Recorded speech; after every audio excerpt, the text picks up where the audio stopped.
नमस्कार दोस्तों, स्वागत है आप सभी का आपके अपने YouTube चैनल वर्दी क्लासेज में। तो आज की इस क्लास में हम लोग देखेंगे एसएससी जीडी के लिए जियोग्राफी के अंतर्गत पृथ्वी की गतियाँ, क्योंकि यहाँ पर उसी टॉपिक को कवर किया जा रहा है जो एसएससी जीडी के एग्जाम के पॉइंट ऑफ व्यू से क्या है, इम्पोर्टेंट है। क्लियर? तो चलिए शुरू करते हैं। पृथ्वी की गतियों से संबंधित जितने भी प्रश्न बन सकते हैं उनके सारे फैक्ट हम एक ही वीडियो में देखेंगे। तो चलिए शुरू करते हैं। सबसे पहले हम जानेंगे कि जो पृथ्वी की गतियां हैं कितने प्रकार की होती हैं। ठीक है, तो सबसे पहले हम जानेंगे पहला फैक्ट कि जो पृथ्वी की गतियां हैं वो दो प्रकार की होती है। पृथ्वी कितनी प्रकार की गतियां करती है? दो प्रकार की गतियां करती हैं। एक जो गति है वह है आपका घूर्णन गति और दूसरा है आपका परिक्रमण गति। ठीक है, तो चलिए हम देखेंगे। यहाँ पर सबसे पहले हम चर्चा करेंगे घूर्णन गति की। घूर्णन गति क्या होता है? जो पृथ्वी अपने अक्ष पर पश्चिम से पूर्व की ओर घूमती है उसे हम क्या कहते हैं? घूर्णन गति कहते हैं। ठीक है, जब पृथ्वी अपने अक्ष पर पश्चिम से पूर्व की ओर घूमती है उसे घूर्णन गति कहते हैं। और पृथ्वी जो अपने अक्ष पर अगर हम बताएं एक चक्कर कितने में करते हैं? 23 घंटे 56 मिनट और 4.09 सेकेंड में लगाती है। लगभग कई किताबों में आपको 0.9 सेकेंड इसको अब निगलेक्ट कर दिया रहता है। तो 23 घंटे 56 मिनट और 4 सेकेंड में लगाती है। अमूमन ज़्यादातर यही देता है, एग्जाम में भी यही देता है, 23 घंटे 56 मिनट और 4 सेकेंड। इसको ध्यान में रखेंगे। घूर्णन रोटेशन को दैनिक गति या परिभ्रमण गति भी कहते हैं। तो जो घूर्णन गति है या दैनिक गति, इसी को हम कहते हैं परिभ्रमण गति। ठीक है, जो अपने अक्ष पे पृथ्वी घूमती है उसको बोलते हैं परिभ्रमण, और जो सूर्य के चारों चक्कर लगाती है उसको बोलते हैं परिक्रमण। तो यहाँ पे आप ध्यान रखिएगा, परिभ्रमण या घूर्णन गति एक है और परिक्रमण गति जो सूर्य के चारों ओर लगाते हैं। चलिए अभी आगे चर्चा होगा। पृथ्वी की जो दैनिक गति यानी परिभ्रमण गति के कारण ही क्या होता है? दिन और रात होता है। तो पृथ्वी के अपने अक्ष पे घूमने के कारण दिन और रात होता है। यहाँ तक आप लोग ध्यान रखें। घूर्णन गति से संबंधित क्या क्या चीज़ें हैं। अब हम देखेंगे परिक्रमण गति की बात करेंगे। इससे प्रश्न कैसे आते हैं? जब पृथ्वी सूर्य के चारों तरफ एक चक्कर लगा लेती है तो इसे परिक्रमण गति कहते हैं, क्योंकि यह पृथ्वी का एक चक्कर एक वर्ष में लगाती है। ठीक है, क्योंकि यह पृथ्वी मतलब जो पृथ्वी है सूर्य का चक्कर कितना लगाती है? एक वर्ष में, एक चक्कर एक वर्ष में लगाती है, इसलिए इसे वार्षिक गति कहा जाता है। तो परिक्रमण गति को वार्षिक गति भी कहा जाता है, इसको भी आप लोग ध्यान में रखेंगे। क्लियर? जैसे परिभ्रमण गति को दैनिक गति भी कहा जाता है, उसी तरह परिक्रमण गति को वार्षिक गति भी कहा जाता है। पृथ्वी सूर्य की एक परिक्रमा 365 दिन 6 घंटे 48 मिनट और 45.51 सेकेंड में पूरा करती है। ठीक है, इसी कारण क्या होता है कि हर 4 साल बाद जो चौथा साल होता है, ठीक है, हर चौथा साल 366 दिन का होता है। क्यों? कि जो ये आपका 6 घंटे 48 मिनट और 45.51 सेकेंड बढ़ रहा है, तो 4 साल में मिलकर ये फिर एक 24 घंटे बन जाता है, यानी एक दिन का निर्माण कर लेता है। इसीलिए जो लीप ईयर होता है, लीप ईयर में क्या होता है आपका फरवरी क्या होता है आपका लीप ईयर में 29 डेज का होता है। बाकी ठीक है, सामान्य वर्ष में जो आपका फरवरी होता है वह 28 डेज का होता है। तो लीप ईयर का कॉन्सेप्ट क्यों लाना पड़ा? क्योंकि यह जो 6 घंटा 48 मिनट और 45.51 सेकेंड है, इसको कवर करने के लिए फरवरी का एक दिन बढ़ाया गया। चलिए आगे देखेंगे। पृथ्वी की वार्षिक गति की वजह से क्या होता है? मौसम बदलता है। और दैनिक गति की वजह से क्या होता है? पृथ्वी की अगर पूछ ले दैनिक गति की वजह से क्या होता है तो दिन और रात। तो यह इंपॉर्टेंट फैक्ट है। इंपॉर्टेंट फैक्ट है क्या कि यह पूछ लेता है कि जो पृथ्वी का मौसम किस गति के कारण बदलता है, तो वह है वार्षिक गति के कारण। और पृथ्वी पर दिन रात की जो क्रिया होती है या जो घटना होती है वह पृथ्वी की किस गति के कारण होती है? तो वह होती है आपके उसकी दैनिक गति या परिक्रमण गति के कारण। ठीक है, चलिए आगे हम देखेंगे। अगला यहाँ पे हम देखते हैं, यहाँ पे जो पृथ्वी होते हैं परिभ्रमण करते हैं, मतलब अपने अक्ष पे लगाती है। परिक्रमण तो सूर्य के चारों ओर होता है। अच्छा, अब क्या होता है कि पृथ्वी सूर्य की परिक्रमा अंडाकार कक्षा में लगाती है, यानी कि यूँ समझिए ये आपका है सन। ठीक है, ये आपका सन है और जो पृथ्वी इसके चारों तरफ चक्कर लगाती है वो जो कक्षा इस प्रकार का कुछ अंडाकार टाइप का, पूरा गोल नहीं, ऐसे है। ठीक है, तो जिसके कारण पृथ्वी 6 महीने में सूर्य से दूर चली जाती है तथा फिर 6 महीने में सूर्य के नज़दीक आ जाती है।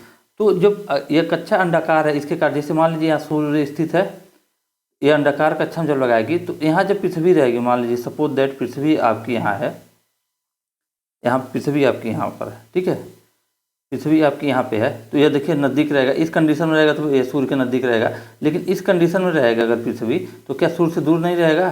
तो लेकिन अगर ये पूरा सर्किल में लगाती तो यह सर्किल का क्या होता है कि यह इसके केंद्र से हर जगह मतलब परिधि की दूरी हर जगह समान होती है, तो पृथ्वी की मतलब दूरी सूर्य से हमें सदैव समान रहती है, लेकिन यह आपका अंडाकार पथ पे चक्कर लगाती है, जिसके कारण पृथ्वी की दूरी सूर्य से बढ़ती घटती रहती है। क्लियर?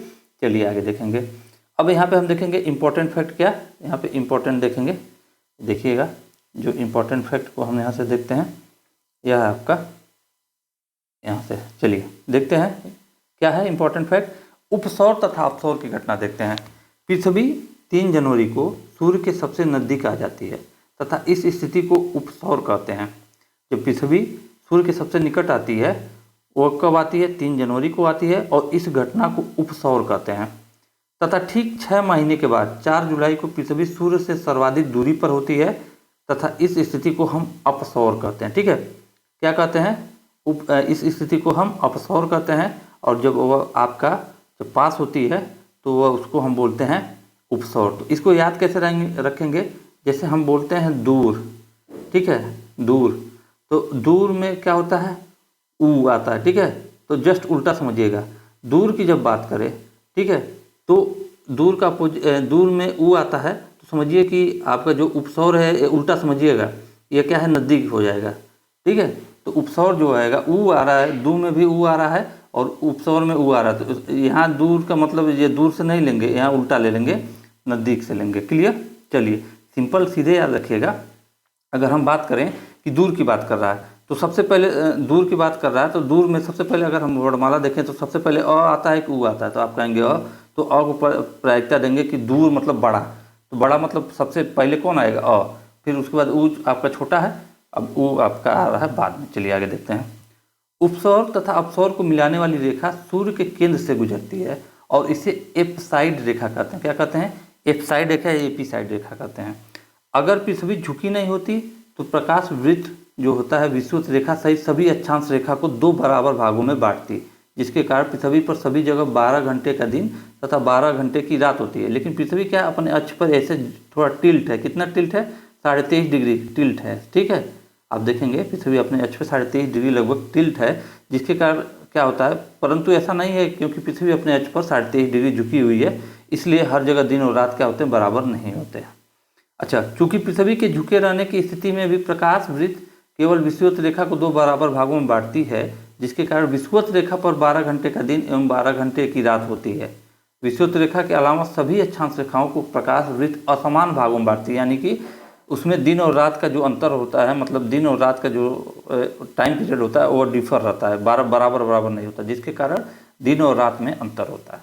अतः विषुवत रेखा के उत्तर में दिन बड़ा एवं रात छोटी और दक्षिण में दिन छोटा एवं रात बड़ी होती है, जिसके कारण पृथ्वी के उत्तरी ध्रुव पर 24 घंटे का दिन एवं दक्षिणी ध्रुव पर 24 घंटे की रात होती है 6 महीने तक। आज समझिएगा क्या होता है कि पृथ्वी के उत्तरी ध्रुव पर क्या होता है, अगर हम देखेंगे तो 6 महीने क्या होता है? दिन रहता है और 6 महीने आपकी रात रहती है, जब पृथ्वी उत्तरायण और दक्षिणायन की स्थिति समझेंगे।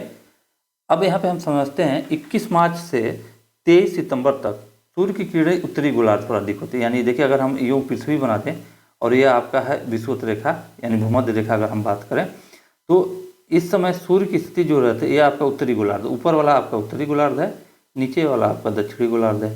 तो 21 से 23 सितंबर तक सूर्य की किरणें जो होती हैं उत्तरी गोलार्ध में अधिक होती हैं ऊपर की तरफ, और 23 सितंबर से 21 मार्च तक सूर्य की किरणें दक्षिणी गोलार्ध में अधिक होती हैं। सूर्य की किरणें किधर होती हैं? दक्षिणी गोलार्ध में अधिक होती हैं। और अगर हम भारत की बात करें तो भारत किधर पड़ता है? ये आपका उत्तरी गोलार्ध में पड़ता है। तो जब सूर्य की किरणें 23 सितंबर से 21 मार्च तक दक्षिणी गोलार्ध में ज़्यादा पड़ेंगी, ठीक है, अधिक पड़ती हैं, इसी कारण इस समय क्या होता है 23 सितंबर से 21 मार्च तक लगभग क्या होती है? ठंड का मौसम रहता है इंडिया में। अतः विषुवत रेखा पर सदैव 12 घंटे का दिन एवं 12 घंटे की रात होती है। अब विषुवत रेखा चूंकि बीच में पड़ रहा है तो यहाँ पे क्या है? यहाँ पे कंडीशन हमेशा सेम रहती है, 12 घंटे का दिन और 12 घंटे का रात। क्लियर? चलिए आगे देखेंगे। अतः क्योंकि प्रकाश वृत्त सदैव विषुवत रेखा को 2 बराबर भागों में बांटती है, उदाहरण के लिए कांगो देश की बात हम करें तो वहाँ पे 12 घंटे का दिन और 12 घंटे का रात सदैव होता है। लेकिन अगर इंडिया को देखें हम तो इंडिया में आप लोग देखते हैं सर्दियों के समय में दिन क्या होता है? छोटा और रातें लंबी होती है, और वहीं सेम गर्मियों के समय में क्या होता है? दिन हो जाता है आपका लंबा और रातें हो जाती है छोटे। चलिए अब दिन और रात को देखेंगे, दिन और रात देखते हैं। इससे क्या प्रश्न बन सकते हैं? विषुवत रेखा के उत्तर और दक्षिण में जाने पर दिन और रात की लंबाई में अंतर बढ़ता जाता है। विषुवत रेखा पर रहेंगे तो दिन और रात की लंबाई सेम रहती है 12-12 घंटे की, लेकिन या तो उत्तर की तरफ बढ़िए या तो दक्षिण की तरफ बढ़िए। या आपका मान लीजिए विषुवत रेखा है, ऊपर की तरफ बढ़ेंगे तो भी, नीचे की तरफ बढ़ेंगे तो भी, दोनों तरफ किसी भी कंडीशन बढ़ेंगे तो दिन और रात के अंतर में टाइम में क्या होता है, डिफर होना शुरू हो जाता है। बात करते हैं 21 मार्च से 23 सितंबर तक उत्तरी गोलार्ध में दिन बड़े होंगे। क्यों बड़े होंगे? क्योंकि सूर्य जो है उत्तरी गोलार्ध में चमकता है तथा रातें छोटी होंगी, तथा दक्षिणी गोलार्ध में ठीक उसका उस समय क्या होगा, दिन छोटा तथा रातें बड़ी होगी। और वही कंडीशन जब सूर्य जब दक्षिणी गोलार्ध में जाता है, यानी 21 मार्च एवं 23 सितंबर को सूर्य की किरणें विषुवत रेखा पर लंबवत पड़ती हैं, जिसके कारण पूरे पृथ्वी पर दिन और रात बराबर होते हैं। ठीक है।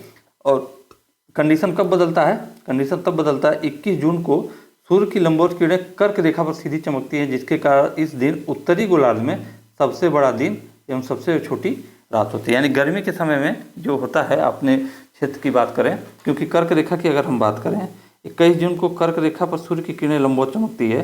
कर्क रेखा लगभग इंडिया के बीचों बीच से गुजरता है, क्लियर, 23.5 डिग्री उत्तरी अक्षांश पे। तो इस चीज़ को थोड़ा सा आप लोग ध्यान रखिएगा, प्रश्न आपके एग्जाम में अक्सर पूछा जाता है।